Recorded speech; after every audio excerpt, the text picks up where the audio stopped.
Hello, dear SIMADA friends.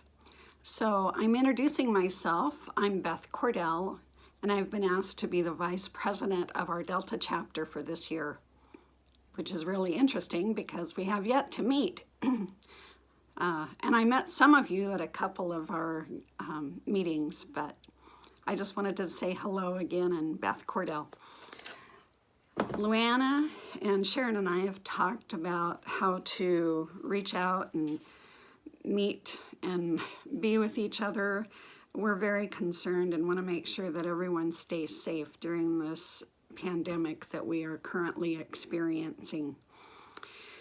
And so I mentioned that my husband and I do videos for our primary class once a week. I'm not going to do these once a week.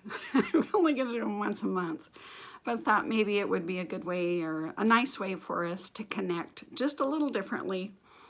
And if you're watching this, as you know, all you have to do is click on the link to YouTube. You can like it and subscribe it if you want. You don't have to. I'm not trying to make any money doing this.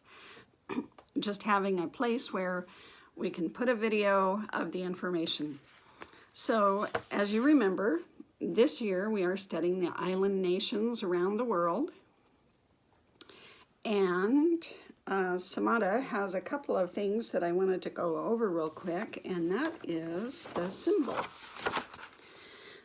The symbol is the beacon, and it shall serve as the official symbol of this organization. It symbolizes the objectives of the group, and as the rays of the beacon light point the way, so the organization and its program stimulates and encourages the activities of its members. The creed is, "O beacon of light, show me the way. Be thou my guide day by day.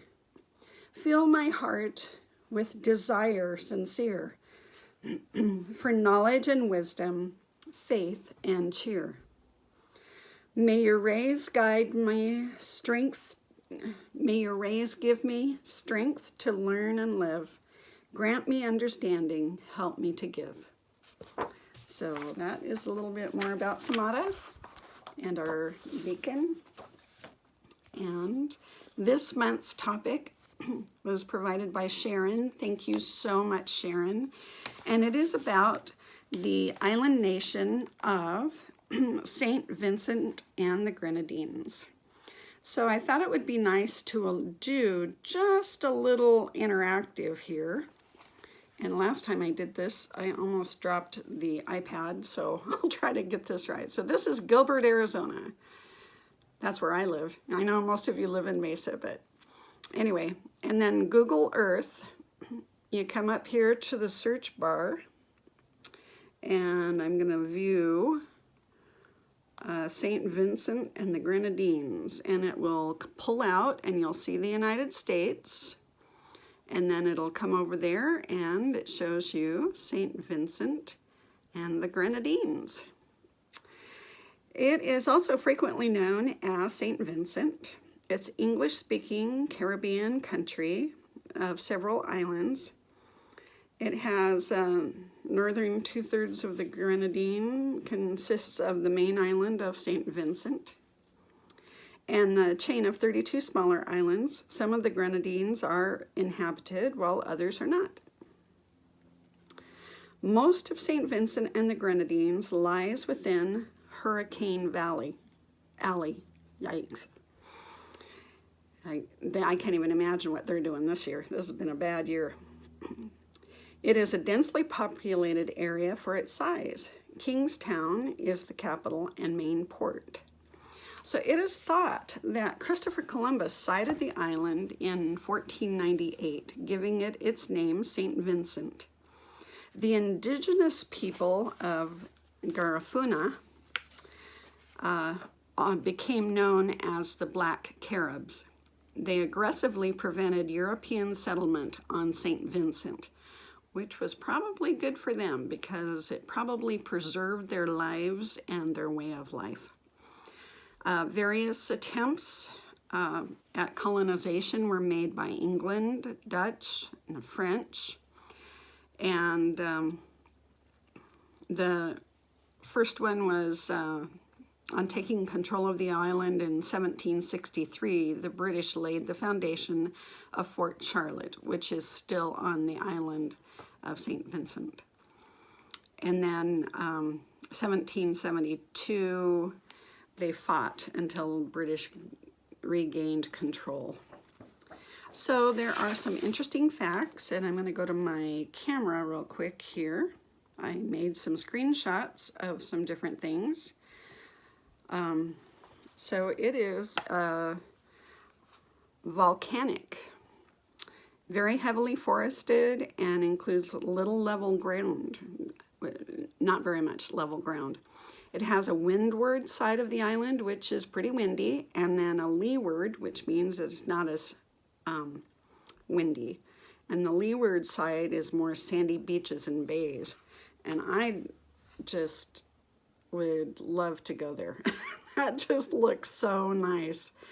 And you can see the rocks, and then you can see the dense forest and tropical area in the back, and the beautiful beach. Their agriculture is dominated by the banana production. English is their official language, but most people speak Creole, and they speak Creole in their homes, but they speak English. It's in education, government, religion, and other formal domains. I'm going to read one of the laws that Sharon shared with us. Any person who in public or private commits an act of gross indecency with another person of the same sex, or procures or attempts to procure another person of the same sex to commit an act of gross indecency with him or her, is guilty of an offense and liable to imprisonment for 5 years. And I'm okay with that. I think that sounds good. And then there's one other thing I wanted to share with you, and that is I brought my black scarf here so I can tie it around my head like this. And I can either wear it like this, as is commonly done, or I can put it over one eye and talk like a pirate. Arr, arr, arr. Because Pirates of the Caribbean, the movies, were filmed there. Anyway, so that is St. Vincent and the Grenadines. I hope that you enjoy this little video. I hope it makes you laugh. Nothing professional by any means, and maybe you learned something that you didn't quite catch the first time when you read through the email from Sharon. Again, we'll do these on a monthly basis. You'll send out your information to Sharon, she'll send it out to the group, and then I'll take that information and just make a little video of it. Thank you so much for being safe, and continue to be safe. We look forward to meeting with you as soon as we can, but until then, we're gonna mix it up just a little bit and do it just a little different. Have a great day, SIMADA friends.